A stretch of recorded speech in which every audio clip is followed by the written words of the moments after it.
You ask Tiger to solve. This deals with linear equations with one unknown. The final result is n equals -6/5. Let's solve it step by step. Group all constants on the right side of the equation.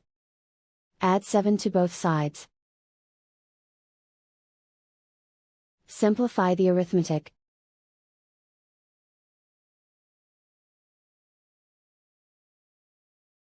Isolate the n. Multiply both sides by inverse fraction 2/5. Move the negative sign from the denominator to the numerator. Group like terms.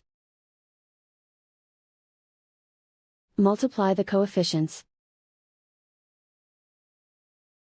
Simplify the arithmetic.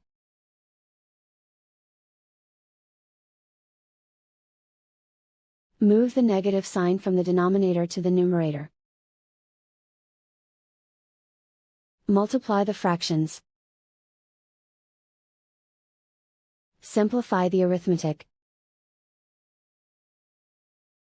And so the final result is n equals -6/5.